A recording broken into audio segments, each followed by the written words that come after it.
안녕하세요. 2024년 11월 28일 목요일입니다. 오늘 함께 묵상하실 말씀은 호세아 9장 1절부터 17절까지의 말씀이고요. 제목은 기쁨의 기준을 다르게입니다.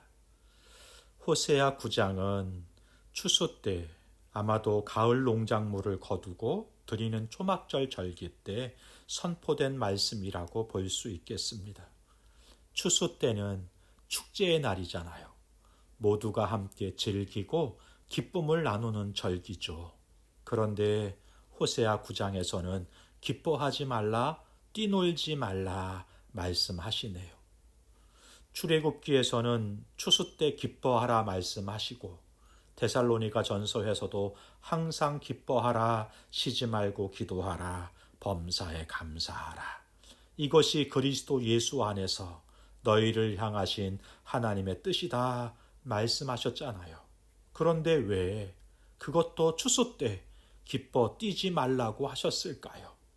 그것은 그 추수 열매가 하나님이 아니라 바알이 자신들에게 주었다고 믿었기 때문입니다. 그래서 실제로 바알이 그런 것처럼 그 술틀이 비게 하시고 그 열매가 사라지게 할 것이기 때문에 기쁨이 슬픔으로 변할 것이기 때문에 기뻐 뛰놀지 말라 말씀하신 것입니다. 아니, 기뻐 뛰놀지 못할 것이다 말씀하신 거예요. 특히 이방 사람처럼 기뻐 뛰놀지 말라 말씀하십니다. 이방 사람들과 가나안 사람들은요, 물질적인 축복을 바라며 삽니다. 그리고 그 물질적 풍요를 복이라고 알고 기뻐하고 그 물질적 풍요를 줄 수 있는 신을 만들어요. 육신의 정욕, 안목의 정욕만을 추구하며 살아가는 것입니다. 그리고 이것들을 자랑합니다. 그런데요, 이스라엘 사람들도 가나안 사람들과 이방 사람들에게 물들어서 물질적 축복만 바라며 하나님을 이용하고 심지어 하나님을 바알처럼 취급하고 섬기는 것입니다. 물론 성도들도 물질적 필요가 있습니다. 그러나 그것만을 위해 사는 존재가 아니죠. 우리의 정체성은 하나님과 함께 통치하고 다스리고 섬기는 것입니다. 그러므로 우리 기쁨은 물질과 환경으로 인한 것이 아니라 주님으로 인해 기뻐하고 감사하는 삶을 회복해야 하는 것입니다.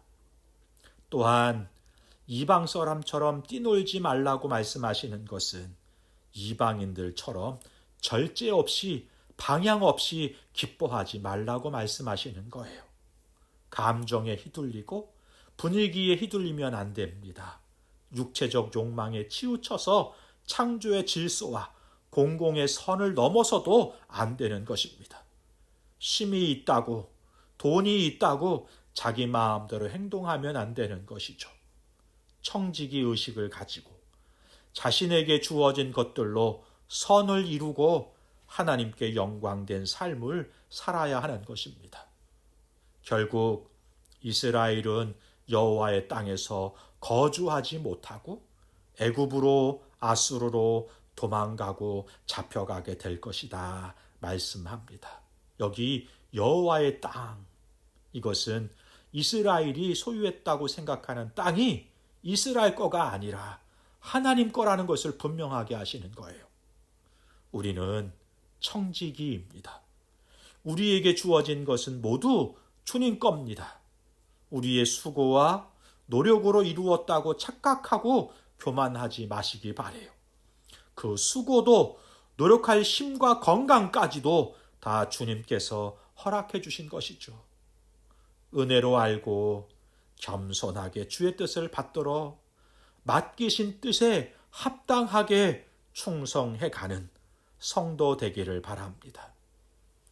7절에 형벌의 날이 이르렀고 보응의 날이 온 것을 이스라엘은 알지어다 이렇게 말씀하시네요.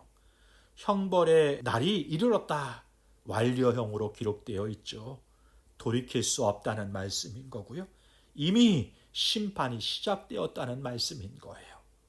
그도 그럴 것이 하나님이 자기 백성들을 돌이키기 위해서 선지자들과 하나님의 영을 받은 사람들을 보내셨는데요. 선지자를 바보라고 하고 보내신 이들을 미쳤다고 하면서 그 경고를 듣지 않을 뿐만 아니라 덫을 놓아서 그들을 죽이고자 하기까지 했던 것이죠. 당시 상황을 마치 사사기 시대, 기브아 시대처럼 자기 소견에 옳은 대로 행동하면서 심히 부패하고 악했다고 말씀하시는 거예요. 그러니 하나님이 심판하지 않을 수가 없는 것이죠. 참 사람들이 악하죠. 그런데 여러분, 남 이야기가 아닙니다. 우리 속에도 이런 악한 본성이 남아 있습니다. 바라기는 내 소견에 옳은 대로 사는 것이 아니라 주의 경고의 말씀을 듣고 내게 베풀어 주신 모든 것들이 주께로부터 왔다는 사실을 기억하고 착하고 순전한 청지기로 부르심에 합당한 삶을 살아가는 하루하루가 되기를 바랍니다. 마지막 단락을 시작하면서 하나님의 사랑과 이스라엘의 배반을 보여주십니다. 10절이에요. 옛적에 내가 이스라엘을 만나기를 광야에서 포도를 만남같이 하였으며 너희 조상들을 보기를 무화과 나무에서 처음 맺힌 첫 열매를 봄같이 하였거늘 그들이 바알 부올에게 가서 부끄러운 우상에게 몸을 들임으로 저희가 사랑하는 우상같이 가증하여졌도다. 하나님은 이스라엘을 광야에서 포도를 만남같이 무화과 나무에서 처음 맺힌 첫 열매를 봄같이 기뻐했다, 사랑했다 말씀하십니다. 9장을 시작하면서 기뻐하지 말라고 하셨는데요. 10절에서는 하나님은 무엇으로 기뻐하셨는지 보여주시는 거예요. 그런데 이스라엘은 그 모든 은총과 은혜를 입고도 보란듯이 바알 부올을 찾아가는 것입니다. 가증스러운 거예요. 하나님은 모든 것을 베푸심으로 이스라엘을 사랑하시는데 이스라엘은 보란듯이 바알을 사랑한다고 하는 것입니다. 하나님의 사랑을 배신하고 베풀어 주신 은혜의 복을 저주로 바꿔버린 것입니다. 이스라엘은 선지자를 어리석고 바보 같고 미쳤다고 하는데 정말 바보 같고 미친 것은 누굴까요? 오늘도 이스라엘 백성들처럼 자기 체면에 속고 세상 대세에 속아 살아가는 사람들이 있습니다. 그래서 매일 매순간 주의 말씀으로 나를 비춰봐야 합니다. 점검해야 하는 것입니다. 바라기는 주신 선물로 기뻐하기보다 그 선물을 허락하신 하나님으로 기뻐하고 그 하나님께 감사하면서 그 복을 누리는 성도 되시기를 주님의 이름으로 축복합니다. 기도하겠습니다. 좋으신 하나님 아버지, 하나님을 예배하는데 세상적인 욕심이 섞이지 않게 하옵소서. 주를 섬기고 주신 사명을 이루는데 세상적인 방법이 아니라 주님의 방법으로 주님의 성품으로 이뤄가게 하여 주옵소서. 경제적, 육체적, 사회적, 정서적인 문제들로 주를 찾는 이들이 주님의 은혜를 입어 응답의 은총을 입게 하시고 진정한 기쁨과 감사를 주께 돌리며 이 땅에서 순전한 청지기로 살아가게 하여 주옵소서. 예수님의 이름으로 기도하옵나이다. 아멘. 감사합니다.